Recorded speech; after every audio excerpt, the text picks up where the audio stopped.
Hey everybody, Rob from Karma Comic Chameleon coming at you today with a pro-revenge story, Reprisal in the Military. Let's jump right in. I had an illustrious career with the 101st Airborne for 8 years and 5 deployments.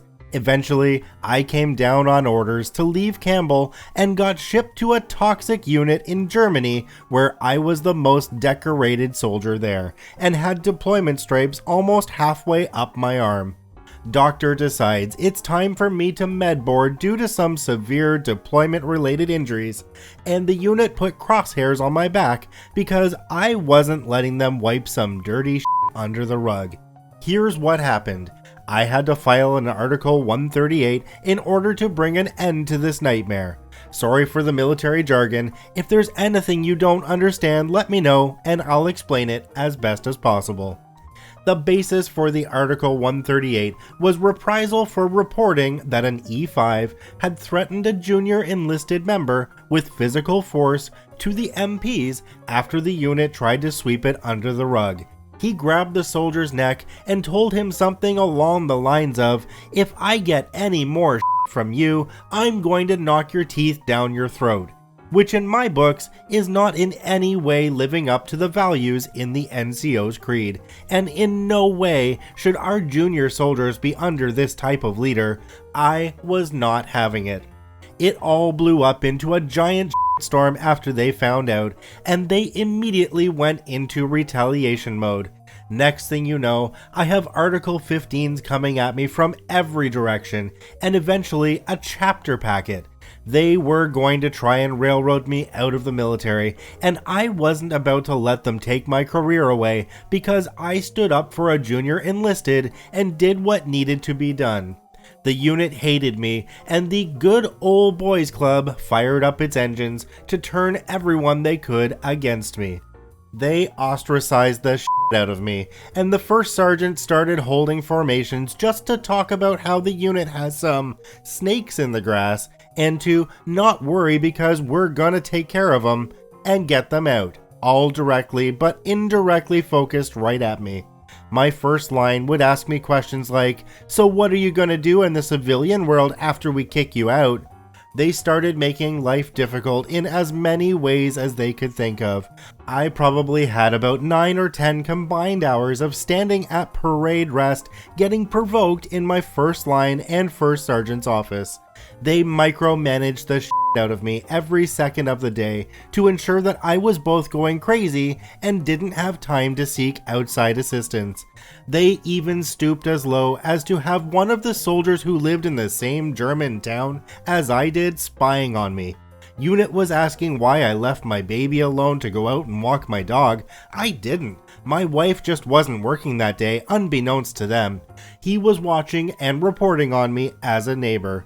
A very dear and very high-ranked friend of mine from Fort Campbell recommended a lawyer out of Washington, D.C. who was a retired JAG and was expertly versed in UCMJ, and he immediately recommended invoking a little-known article in the UCMJ called Article 138, Request for Redress. So I called the lawyer up and hired him immediately. We both went to work, and what we crafted together in the end was a thing of beauty. I realized very quickly that if I didn't head down the path of stopping this immediately, they would lay waste to everything I ever worked towards. So for a while, I played victim just to let the unit step on its own feet. Request to use open door policy, denied. Request to speak to legal services, denied. This actually made me very happy because they had no idea how they were at this point, because this showed that to the legal unit rights and policies and regulations didn't matter. I continued letting the unit step on its own tail and logging the evidence as the days went on at the behest of my lawyer, who was itemizing the formal complaint as things progressed. The funniest part is the unit wanted to know what I was up to because I was walking around without a care in the world, and it showed. So out of the blue one day, info comes down the chain that, surprise, I can go to legal now if I want. They escorted me there and took me to a specific lawyer, which I thought was strange, and for the biggest up of all, they had sent me to the Commander's legal counsel, a sneaky move. As soon as I mentioned that I was putting the finishing touches on a massive Article 138, he wanted nothing more to do with me and said, "Stop, I'm not even supposed to be talking to you. I represent your commander." So after this, tensions are high in the unit. I had recorded every bit of dirt the unit had under every rug, and one of my favorites was how the commander thought he was some type of technological genius for digitizing all S1, S6 shop records on Windows SkyDrive, secret documents and all. Rosters, contact information for everyone. If it was an S-Shop thing, it was in there, a huge OPSEC violation.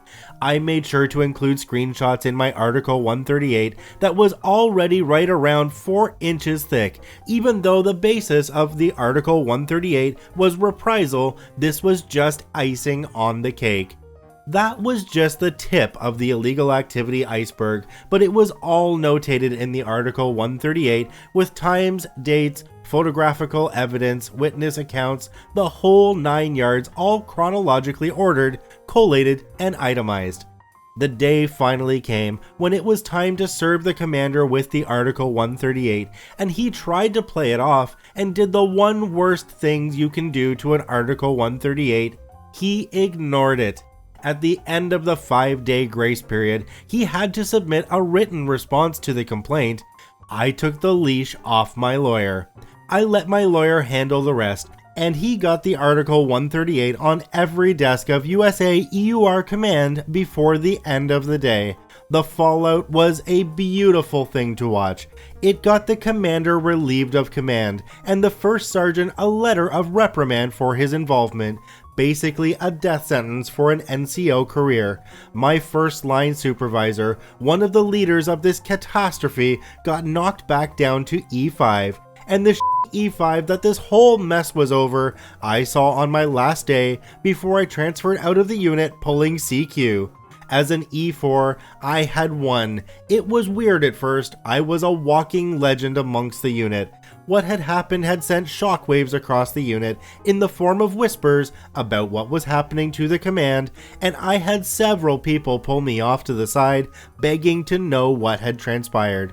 Anyways, after Division finished nuking my chain of command, the frivolous Article 15s and chapter packet were dropped, and I got lateral transfer paperwork from Division to head to WTU so there wouldn't be any reprisal for what I had done, and I could finish my medboard in peace. I'm now 6 years retired. I've read a whole bunch of the stories over on r/military stories, and we might cover some of them here on the channel in the future. What I've learned from all of this reading though, is that you really need to stand up for yourself in the military because nobody else is going to do it for you. It sounds like a lot of people in the military don't know that this Article 138 is there for their use. So I implore you, if you're in the military and if you're having a major problem, please explore your options because the only person that can help you is you. Now for a bonus quick and fun story. Contractors stinking up the place ended quickly. Let's jump right in. Okay, so this wasn't my most shining moment, but it got the job done. I work in construction, oversee all the contractors. Our plumbers had to remove the bathrooms to be remodeled, but luckily the neighbor's business was kind enough to let us use theirs. Apparently, it was too long of a walk for some people, literally next door.